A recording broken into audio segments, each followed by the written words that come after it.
All right. Well, welcome back to Disciple Maker Interviews. Today I'm speaking with Rich Bartoli. Rich, welcome to the podcast, to the YouTube channel. Joey, thanks so much for having me, man. I really feel like very honored that you would ask me to do this. And so thank you very much. This is awesome. I'm super excited about this. Absolutely. And just to show how great the kingdom is, Rich and we met back in December at a conference and then even ended up running into each other at the I know, airport right? Yeah, after that's that. right.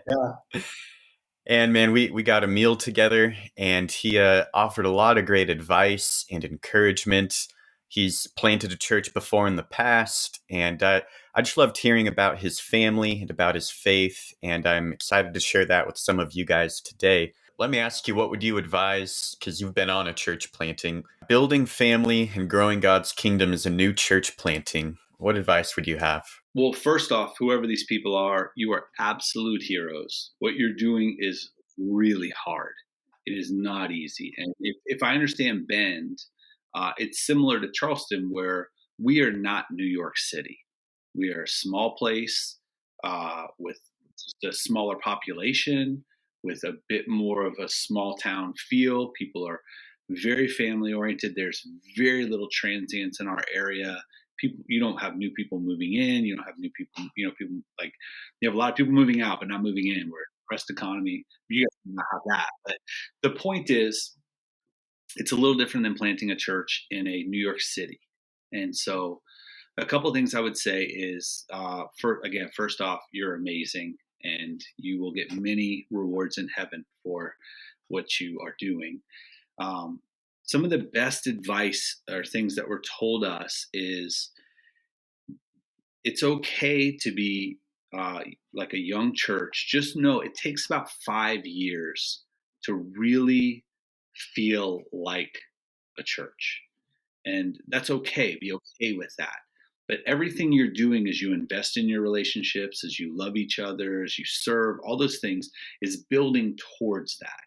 And so I remember Mohan Nanjidan told me, you have the great privilege of building that culture however you want it to be. And that was really awesome. That was such a cool thing for us to talk about and embrace. And so know that it will always feel a little bit different right now, or it will feel different right now. And that's okay. But you have the insane privilege of building it with your faith and your convictions. I think about what Paul says, like an expert builder with, costly stones and all that kind of stuff. What you're doing is doing that. The second thing I would say is being a small church and being a young church is a bit like driving a car without shocks. Yes. And you feel everything so deeply. Like there's not the buffer of a big church, of a mature fellowship. Like now things happen in our church, and we're not big, we're 50, but we're a mature fellowship. We have people that have been Christians since the 60s, or like we have a mature fellowship. Even people that have been converted here, some of the first people that were baptized in our church live 4 or 5 doors down. There were 2 college students that got baptized on the same day, and now they're married with a daughter and another kid on the way. Like they're mature in the faith. You know what I mean? So even the people who have become Christians since the church is planted have a level of maturity too. But early on, it's like you don't know each other that well. You're just learning each other, and you're helping people become Christians. It's a lot of newness, and you just feel everything really deeply. And again, that's okay.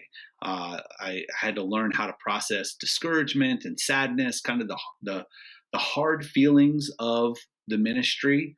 And I don't just mean that being someone who's supported on staff.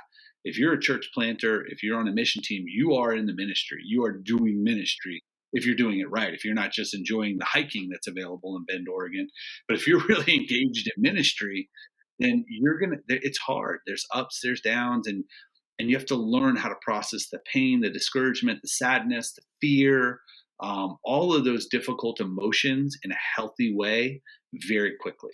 And I had to learn that. Driving the car without shocks is exactly the vehicle we're in. Yeah. I mean, you go from one and, service where it's like, oh my goodness, this is great. Look at this. It actually starting to feel like church. There's visitors and everyone's here. And then the next service, like 2 people are sick and 2 people go on vacation.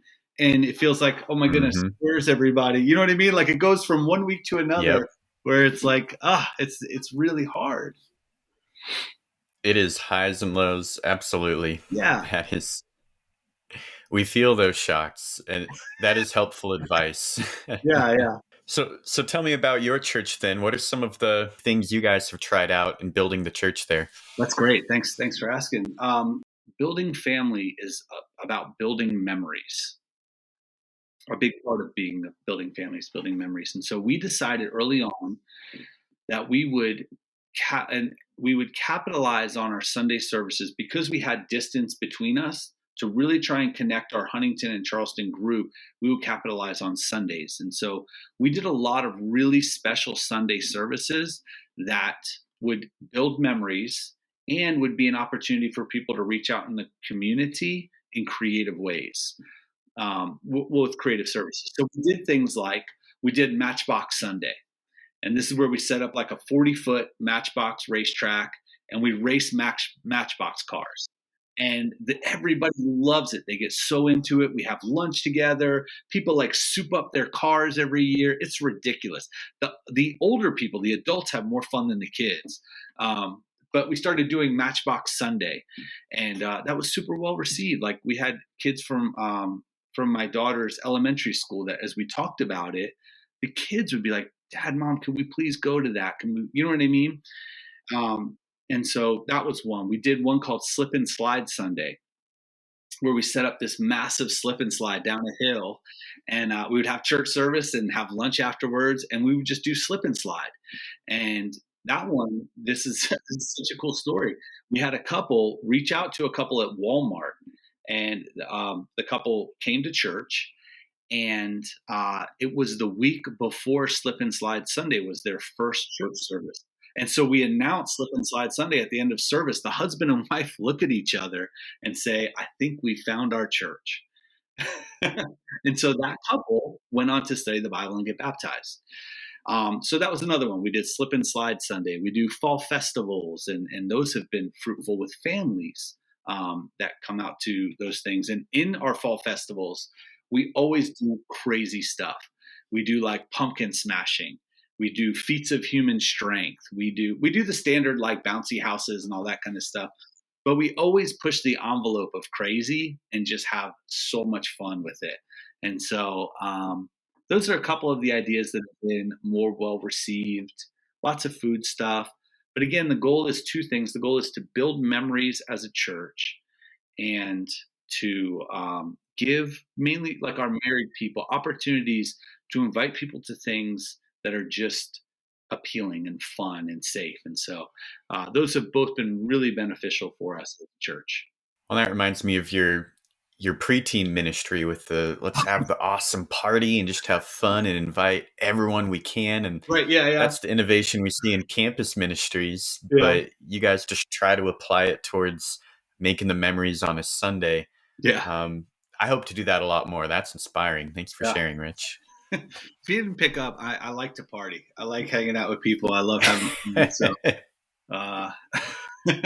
yeah. Wow. Well, Rich, thank you so much for talking. Just one story after another that I think can inspire the love and faith to abound for as many disciples as possible to come listen to this podcast. I hope they do. Thanks, man. I appreciate it, Joey. And again, I cannot say enough how much I love and respect you and appreciate all you're doing. And I pray for you guys and pray God blesses you in great ways. So thanks so much for having me. This has been super fun. Absolutely. God bless. Hey family, thank you for watching this teaser video. If you'd like to listen to the entire interview, check out the podcast link in the description down below. Thank you.